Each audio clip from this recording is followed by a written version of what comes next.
Good morning po sa ating lahat mga kapatid. Ako po ang naatasan upang magbahagi ng salita ng Panginoon. Nasa ika-39 na yugto na po tayo ng ating prayer and fasting daily devotion.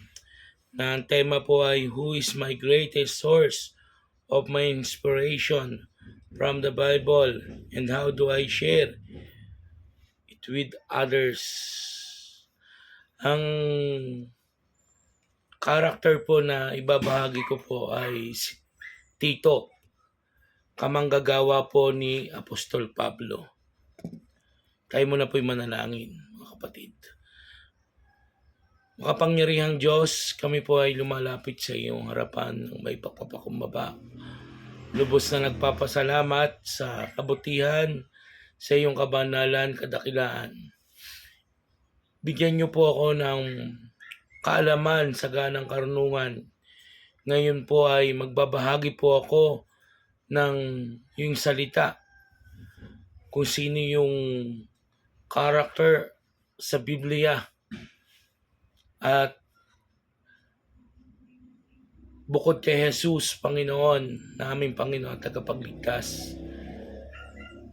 Dalangin ko po, Diyos, pangunahan mo po ako sa mensaheng ito at itago niyo po ako sa iyong likuran.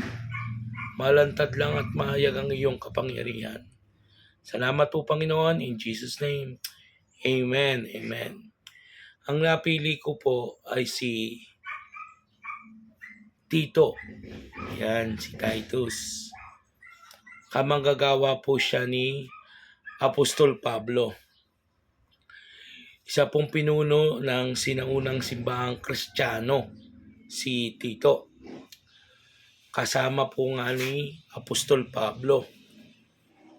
Siya po ay pinuno sa bayan ng Creta. Ano po ang pangunahing naging tungkulin po ni Tito kay Pablo?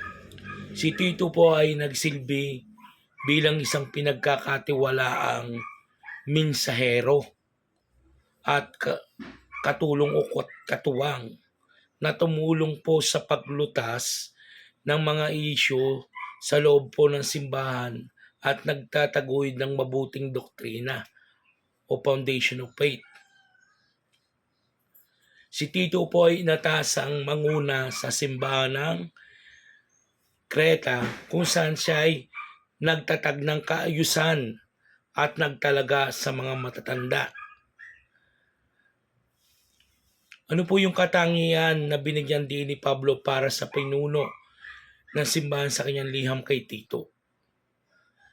Binigyan din po ni Pablo ang mga katangiang gaya ng pagiging walang kapintasan, tapat, pagpipigil sa sarili, at magpatuloy.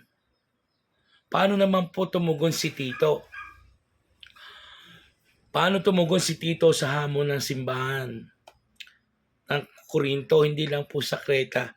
Si Tito ay matagumpay na nagdala ng pagpapatibay,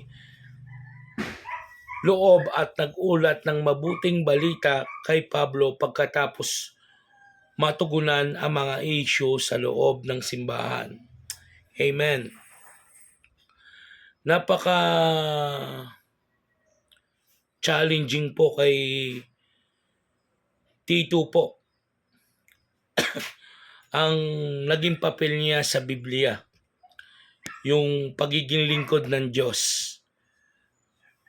Sabi nga ay, si Tito ay gumanap ng kakaiba at mahalagang papel sa bagong tipan.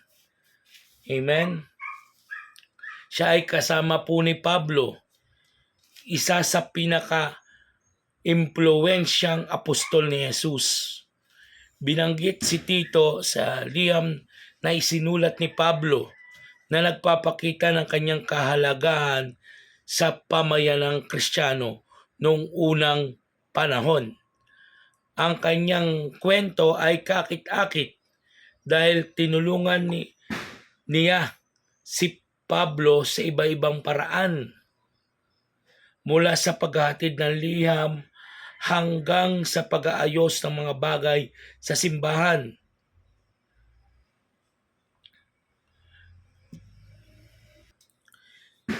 Si Tito ay isa din pong hintil na naghihikayat ng Kristyanismo at sabi nga kamanggagawa ni Pablo na nagpahayag ng magandang balita. Si Tito po ay naiwan sa pulo ng Kreta upang mangasiwa sa iglesia roon. 3 pangunahing pong paksa ang nasulat sa aklat ng Tito. Yung ginawa po o yung kung bakit sinulat ni Apostol Pablo ang aklat ng Tito. Sabi dito, ipinaalala ni Pablo kay Tito ang mga katangian dapat taglayin ng pamumuno sa iglesia. Lalo na sa gitna ng maraming taga-Kretang masasama ang ugali. Ikalawa, pinayuhan po ni Apostol Pablo si Tito kung paano niya tuturuan ng matatandang babae, matatandang lalaki, na siya dapat ang magtuturo sa mga kabatang babae at kabatang lalaki at alipin. Pinayuhan din po ni Apostol Pablo si Tito na sumulat tungkol sa asal ng Kristiyano, na siya ay dapat maging mapagpayapa, mabuting makisama at umiwas sa pakipagtalo at sa mga alitan. Dito po si Tito ay nagpunta po sa Kreta upang ayusin mo ang mga bagay na dapat mong ayusin at upang magtalaga ka ng matatandang pinuno ng iglesia sa bawat bayan. Isa siyang lingkod ng Diyos na dinala sa Kreta upang ayusin ang simbahan, yung mga nasa loob ng simbahan. Amen? At ang sabi, itinuro po ni Tito ang wastong pamumuhay at dapat maging ugali ng isang Kristiyano. Tayo po bilang lingkod ng Diyos na inatasan sa ating lugar, tayo po ang magpapaalala sa kanila ng wastong pamumuhay bilang Kristiyano. Amen? At tayo po ang nagtuturo ng mabuting balita na hatid ng ating Panginoong Hesukristo. Bilang lingkod ng Diyos, tayo ang nagpapaalala sa kanila kung gaano kabuti, kung gaano kabanal, kung gaano makapangyarihan ang Diyos. Tayong mga lingkod ng Panginoon tulad po ni Tito ay binigyan ng karapatan upang magbahagi ng salita ng Diyos sa kung saan tayo namumuno. Tayo ang nagpapaalala sa kanila sa wastong pamumuhay bilang isang Kristiyano. Amen? Tulad po ni Tito, siya po ay pinaalalahanan ni Apostol Pablo. At tulad po tayo mga lingkod ng Diyos, tayo po ay pinapaalalahanan ng ating senior pastor na kung saan pinapaalalahanan tayong mangaral ng magandang balita sa mga tao kung saan ka na-assign. At pinapaalalahanan na ikaw magiging mabuting halimbawa ng lingkod ng Diyos. Amen? Pinapaalalahanan din ikaw na maging wasto ang pamumuhay bilang lingkod. Tulad po ni Tito, Amen? Kaya sa maikling salita, tayo pong mga lingkod ng Diyos ay patuloy na magpaalalahanan at higit sa lahat, maging wasto ang pamumuhay at tama ang ipinapangaral na salita ng Panginoon. Amen? Sapagkat tayo ay pinili o tinawag ng Diyos upang maglingkod sa Kanya. Salamat po sa Panginoon. Sa napakaikli ko pong mensaheng ito ay patuloy po inyong tularan si Tito na lingkod ng Panginoon at napakalaki po ang naging papel niya sa bagong tipan. At inayos niya lahat. Hindi lang sa Kreta, kundi nabanggit din po sa Aklat ng Korinto si Tito. Kaya napakabuti ng Diyos. Tayo ay hindi lang sa ating lugar kakasangkapanin ng Panginoon, kundi sa ibang bayan upang mapaglingkuran lang ang Diyos na makapangyarihan sa lahat. At tayong lahat bilang lingkod ng Panginoon, lagi tayong magpasalamat at humingi sa Diyos ng saganang karunungan upang maipabatid o maihatid ang salita ng Panginoon sa bawat lugar na iyong mapupuntahan.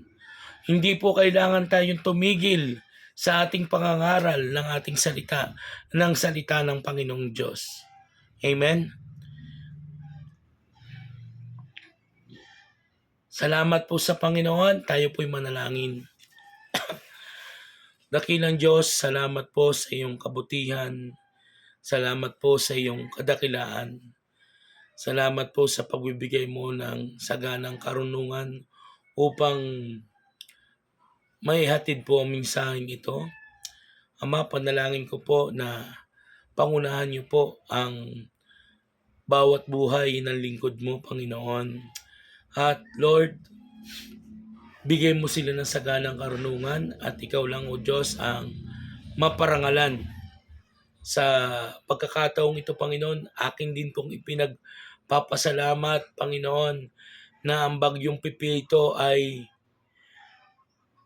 lalabas na sa bansang Pilipinas, sa PAR, Panginoon. Kayo, Diyos, ang nanguna. Kayo, Diyos, ang nagbigay ng yakap sa amin sa kabila ng ganito na sabi, makakapaminsala ang bagyong Pipito. Lord, kami lubos na nagtiwala. Hindi po kami nawalan ng pag-asa. Ang puso namin, Panginoon, ay nagpapasalamat ng lubos dahil kami hindi mo pinabayaan. Iningatan mo kami. Salamat, Lord, sa katagumpayan na ipinagkaloob mo po sa amin. Ang kapayapaan sa puso namin ay inihatid mo, Panginoon. Hindi kami natakot, hindi kami nangamba o nag-alinlangan sapagkat ikaw ay malaking Diyos. Ama, salamat po. Bagamat, Lord, may mga lugar talagang napinsala ng bagyong ito. Hindi mo hinayaan, Panginoon, na may madamay pang maraming bayan tulad po ng Batangas at marami pa, Panginoon, na lugar. Hindi mo pinabayaan na ang bagyong Pipito'y makapaminsala pa. Masalamat po. Tunay po na napakabuti mong Diyos. Ngayon po ay mapayapa na sa iba-ibang lugar. Bagmat may mga lugar na talagang dinaanan, sobra-sobra ang hagupit ng bagyong ito. Ama, aking panalangin, inyo po silang i-comfort, Panginoon, sa pangyayaring ito. Ipuin niyo po, Panginoon, ng mga tao na tumulong, mga mayayaman po, O Diyos. Gobyerno ng Pilipinas, matulungan yung mga lugar na nasalanta ng bagyo. Madalangin ko po Sabi marami pa po, Panginoon, na bagyong papasok, Lord. Nawa naman po. Tunawin na po inyo ang mga bagyong ito. Sapagkat ikaw lang ang Diyos na may kakayanan. Inyo po, Panginoon, na bigyan ng pagyakap mo ang mga tao. At dalangin ko po, Diyos, ikaw lang ang may kontrol nito. Yung mga papasok, Panginoon, na bagyong ay mahina lamang. May kakayahan lang po magdilig ng mga halaman. Madalangin ko po sa iyong pangalan, Panginoong Jesus, in Jesus' name. Hindi mo naahayaan na makapaminsala ang mga bagyong darating. Salamat po, O Diyos. Napakabuti mo. Nagpapasalamat din ako, Panginoon. Hindi mo pinabayaan mga kapatid namin. Saan man po sila naroroon. Hindi mo sila pinabayaan. Binigyan niyo po sila, Panginoon, ng karunungan upang makapag-ayos ng maaga. Salamat sa mga weather forecast, mga balita na nagpapaalala na lumikas na, maghanda sa darating na bagyo. Salamat po. Salamat po, Panginoon. Kayo nagturo sa kanila. Madalangin ko din, O Diyos, na i-bless niyo po ang mga ministry ng bawat simbahan. Bless niyo po ang Sela Malabon, Nabotas, Valenzuela, San Juan, Batangas, Payapa, Padre Garcia, Bukawi, Bulacan, Quezon City, Santa Maria, Bulacan, Panginoon. Ama, Valenzuela, panalangin ko, Lord, pagpalain niyo po ang mga simbahang ito. At yung mga namiminuno po sa mga simbahang ito, Panginoon, i-bless niyo po ang bawat simbahan. Ama, dalangin ko po hindi mo kailanman pababayaan mga lingkod mo sa mga churches na ito, Ama, in Jesus' name. Wala po, Panginoon, na lingkod mong pababayaan at patuloy niyo paangatin ang kanilang buhay ng pagpapala na bigay mo. Mapagagalingin niyo din po ang mga may sakit na lingkod mo. Hallelujah. Kayo po, Diyos, na magbigay ng kagalingan. Ganun din po sa lahat ng members ng simbahan na dumadako sa sakit ng ganito, Panginoon. Ama, pagalingin niyo po sila. Huwag niyo po silang pabayaan, Panginoon. Pagalingin niyo po sila. In Jesus' name, mula ulo hanggang talapakan. Ma-bless niyo po ang bansang Pilipinas sa pangunguna po ng aming Presidente Bongbong Marcos, Lord. Bigyan niyo po, Panginoon, ng saganang karungan si Bongbong Marcos, aming Presidente na kung saan, Panginoon, kung ano po mga aksyon niya sa nangyaring itong sakuna, Panginoon, sa pamaminsala ng Bagyong Pipito. Lord, nawa, Panginoon, may maagarang na aksyon si Ferdinand Marcos Jr., Panginoon, in Jesus' name. In Jesus' name. At dalangin ko po, Diyos, may mga tao na lumapit sa Kanya na lingkod mo, mga pastor, mga bishop, Panginoon, na masyira ng salita mo, Panginoon, si Bongbong Marcos na aming Presidente. Madalangin ko ito, mangyayari po ito in Jesus' name. Dalangin ko po na ikaw ang Diyos na manguna sa buhay po ng aming Presidente. Mula ulo hanggang talapakan, kayo po mangunguna, Panginoon, at sa mga mababa, hanggang sa pinakamataas, hanggang sa mga pinakamababa lingkod mo, mapangunahan mo, Ama. Salamat po, Ama. Kayo po, Diyos, ang manguna sa kanilang buhay. Makakilala din sila sa iyo ng lubos. Panalangin ko din, O Diyos, na mga kapatid namin na walang trabaho, bigyan mo sila ng trabaho at patuloy na sila, Panginoon, ay magpasalamat ng lubos sa iyo, sumamba sa iyo ng lubos at Panginoon, kayo po, Diyos, magpala sa kanila. Lord, maraming po salamat sa umagang ito, sa gabi, sa araw na ito, Panginoon. Kayo, Diyos, ang mag-bless, kayo po, Diyos, ang maparangalan, kayo, Diyos, ang maitaas at mapapurihan. Maraming pong salamat, Panginoon, dahil ikaw ang Diyos na tapat na aming pinaglilingkuran, Panginoon. Masalamat po. Salamat sa katagumpayan. Salamat po, Ama, sa iyong kabutihan. Ama, dinadalangin ko din, O Diyos, sa mga ministry ng bawat simbahan. I-bless niyo po ang mga ministry, ang D5, Panginoon, ng bawat simbahan. I-bless niyo po, Panginoon, sa ngalan mo, Panginoong Yesus, sa ngalan mo, Panginoong Yesus. In Jesus' name, in Jesus' name. Salamat po, Panginoon, sa iyo ang pinakamataas na papuri at pagsamba sa pangalan ng Panginoong Yesus. Amen and amen. Kingdom blessing po sa lahat.